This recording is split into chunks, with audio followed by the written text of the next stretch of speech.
I found out my roommate and friends have been mocking me behind my back for months in a secret group chat, but I'm pretending I don't know so I can quietly cut them all off and ghost them when I leave town. I'm Ron, 28, and I currently live with my roommate, Emma, who's 27. She's my younger sister's best friend, and I've known her since we were kids. Originally, my sister lived with us too, but she moved abroad for her studies and now lives in another country with her fiancé. The apartment belonged to her late aunt, so she lets me stay there rent-free, but we share the bills and chores. It's a pretty great setup if you ask me. I've never had any issues living with Emma. There have never been any romantic feelings between us. I respected her boyfriends, and she respected my girlfriends.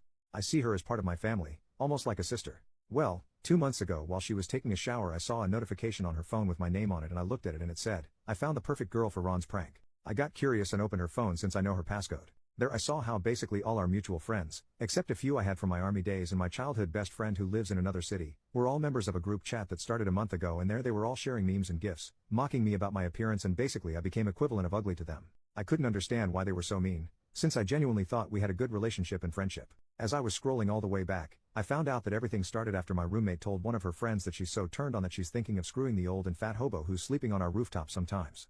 Her friend replied that I'm single too and she could F me. And my roommate answered that she's not that desperate yet, and they both share laughing emojis and stuff.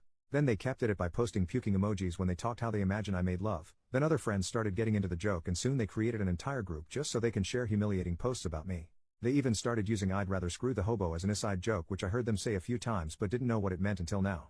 I was standing there reading all these comments feeling numb and not knowing how to react. They also planned to do a prank on me. They would have a really pretty girl flirt with me and ask me out, and when I would go to the date, she would stand me up and they would have a bet on how long would I wait for her. Obviously, since I knew their plans, I rejected the girls' advances, to which I imagine all of them were surprised. Now, I'm not insecure about my appearance.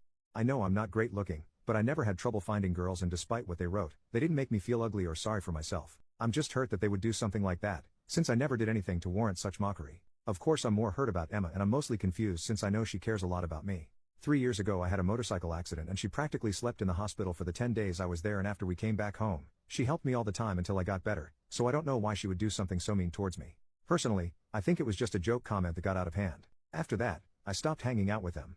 I started using work as an excuse, but I limited my interactions with all of them, including Emma. If I knew they'd be at home, I'd stay longer at work or go for a walk until they left, or I'd go out with my other friends. If they suggest a night out, I'd say I was tired from work or sick and wouldn't go. I've cried a few times. I stayed home thinking about the whole situation. Emma asked me the other day if everything is alright, and I told her I had some pressure at work, since I'm aiming for a promotion. That's not a lie actually. Our company is opening a new branch in another city and I was originally asked to relocate there, but I declined since I would be all alone and had to start my social circle from zero. But after that, I talked with my boss and I agreed to relocate once the facilities are ready, which is January 2025 according to schedule. I haven't told anyone about this yet. The reason for this post is that about a week ago I once again looked at her phone to see if they keep the group chat. There I saw that they kept making fun of me, but some of them pointed out that I stopped interacting with them and wondered if I was alright or something happened to me. One even asked if there's a chance I know about them making fun of me, but they all dismissed that, saying they haven't said anything, and they even dared to say that even if I knew, it's all harmless anyways. Emma told them about my promotion and it convinced them that I'm just stressed about work, and then they continued mocking me with memes, this time about my job. I don't even know their motives at this point. I don't get it at all. I realize that there's no going back anymore, but I also realize that in the last 2 months, I haven't had any fun, so my plan now is to keep pretending I don't know anything, but start hanging out with them again, because since I won't see them anymore after 5 months I can at least have some fun. I used to like going out with them, so for the next few months, I can pretend they're still my friends. We actually do plan to go out all together to see a movie and then for some drinks. When time comes and I'm ready to leave, I'll leave without informing anyone, including Emma. Once I'm out and away I'll block them all besides Emma, since I care about her and want her to know that despite anything, I'm there for her, and if anyone tries to contact me or pretend they care about me leaving, I'll simply send Emma the screenshots of their chat, and I hope this will shut them up. Anyway, thanks if anyone read this. Edit. Wow, I didn't expect all the support and love. Thank you. I realize that it's a situation that most people wouldn't want to be in, so treasure your real friends. I want to clarify some things. As I mentioned in my post, I do have friends outside the group. I have my army brothers that we meet twice a month and message a lot, who I know have my back as I have theirs, and my best friend who lives in another city that will be very close to me after I leave. It's basically an hour driving. We talk daily and I think he'll be excited once he finds out I'm going to be so close to him. The people in the group chat are mostly our mutual friends since university or past jobs.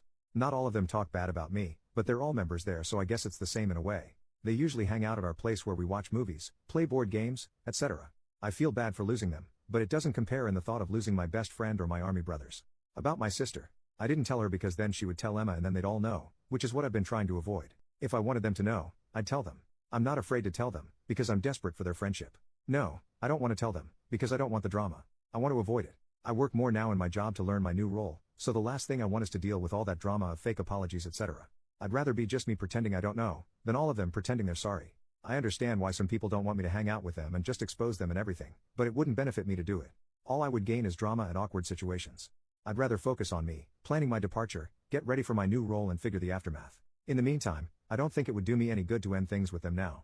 I figure, I can't make new friends or seek for a girlfriend in this city since I'm leaving, so I can manage a few months in their company, instead of closing to myself.